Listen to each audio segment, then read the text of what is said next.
Bonjour, c'est Cryptolyse, on va parler de Borg, la crypto de Swissborg, voir un petit peu ce que c'est, comment c'est utilisé, et surtout où on en est en termes de prix, jusqu'où on peut aller pour cette crypto d'exchange. Alors, Borg, vous l'avez compris, c'est la crypto de Swissborg, un exchange suisse, qui permet de pouvoir interfacer différentes blockchains à travers une application simplifiée. C'est un peu le principe, ils se définissent comme étant une forme d'agrégateur simplifié de multiples blockchains. On a Solana, ils ont annoncé Avalanche, et ils ont des produits qui sont par exemple Bundle, qui permet de pouvoir créer des mini ETF de finances décentralisées, de même coin, RWA, Gaming, Best Blockchain, Golden, CryptoStar, etc., etc.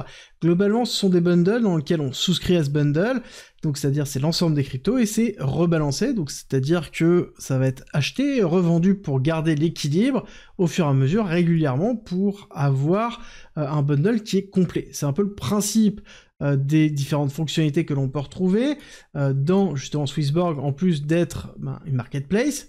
En l'occurrence, c'est pas le but de parler de Swissborg ici, mais on est obligé de parler de Swissborg pour parler de Borg en lui-même. Borg, dedans, c'est la crypto qui sert, 1, à retirer des frais, 2, à générer plus de yield si jamais vous déposez, par exemple, en stacking, vos cryptos directement dans l'application, ça sert à la gouvernance, ça permet d'avoir accès à des deals exclusifs comme des private sales en fonction du nombre de Borg que vous avez. Globalement, c'est une crypto qui sert dans l'écosystème de Swissborg, comme beaucoup d'autres cryptos d'ailleurs d'exchange. On se trouve au niveau du prix. Actuellement, on est dans une démarche plutôt de consolidation. On a eu une phase de lancement qui a été suivie d'une très longue phase de consolidation. Pour la suite, on a fait une explosion haussière très très forte en février 2021, plutôt classique. S'en est suivi une énorme chute ici sur globalement Chinaban. On a eu un petit rebond sur la fin 2021 et ensuite on s'est dirigé pour 2022, le bear market, dans une longue période d'accumulation. Accumulation dont on sort à peine, et c'est pour ça que là on est dans un setup qui est plutôt intéressant. Pourquoi je vous dis ça? Parce qu'on a marqué un lot ici qu'on a laissé en juin 2022, donc la fin justement du bear market. On a marqué un deuxième lot en juin 2023. Pourquoi? Parce que là on a eu l'attaque de la SEC justement sur un certain nombre de cryptos en les déclarant comme étant potentiellement des securities. Ça a entraîné beaucoup d'altcoins à la baisse, dont Borg. Et depuis, ça a noté le point bas. On a fait ici un break of structure qui a été noté. On a fait ensuite un pullback pour chercher toute cette liquidité ici. Elle est retestée ici l'imbalance qui se trouvait là. On a refait une accumulation, rupture haussière, et là on fait exactement la même chose que ce que l'on avait là. D'accord? Ça ressemble à ce qu'on a là, sauf que c'est beaucoup plus structuré, parce que on est en train de retester l'accumulation. Le haut de l'accumulation se trouve ici, et on est en plein dessus. Et c'est pour ça que je vous dis qu'on est dans un setup plutôt intéressant. On est coincé entre ici un support, et ici une résistance là de ce pullback, avant d'avoir la grosse chute baissière qu'on a pu connaître en 2022, et donc là la rupture et la consolidation au-dessus des 0,40 sera un signal très fort pour avoir une accélération très forte. Et pour moi, à partir du moment où on va commencer à potentiellement aller chercher en dessous des 0,30 pour aller chercher la liquidité qui a été laissée là, on aura une très belle zone de rechargement, à savoir qu'on peut redescendre dans les 0,25, voire les 0,20, avant de pouvoir repartir à la hausse. Dans tous les cas, c'est pas un gros souci, on voit bien qu'on a une impulsion haussière, un retracement, une impulsion haussière, un retracement, avant de réaccélérer, ce serait cohérent.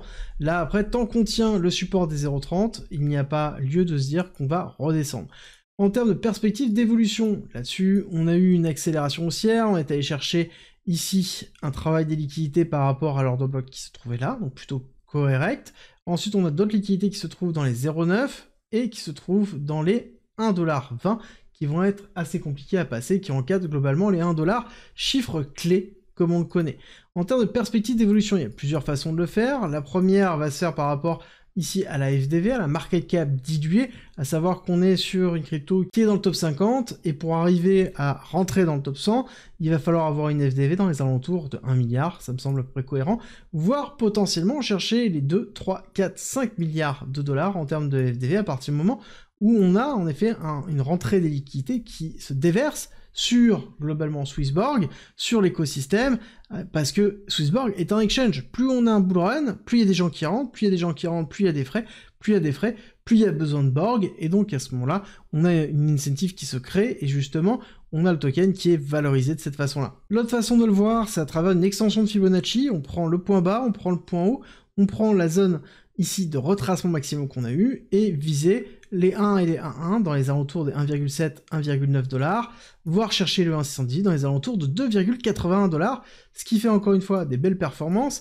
Après, on fait attention, ça reste un token d'exchange, donc on n'a pas forcément une demande qui est grandissante. Par contre, on a un intérêt à détenir du Burg, parce qu'ils ont des grosses private sales à chaque fois, donc il y a un intérêt de s'en servir comme étant un launchpad, si jamais ça vous intéresse.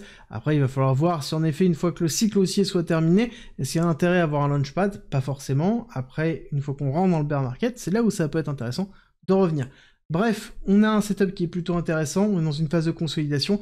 La rupture des 0,40 sera un signal pour aller chercher à minima les 1 $, voire plus si affinité, en fonction du bull run que l'on aura, et en fonction, bien évidemment, de la liquidité qui se déversera sur Swissborg. J'espère que cette vidéo vous a plu, si c'est le cas, n'oubliez pas de liker, partager et abonnez-vous, et on se retrouve très vite.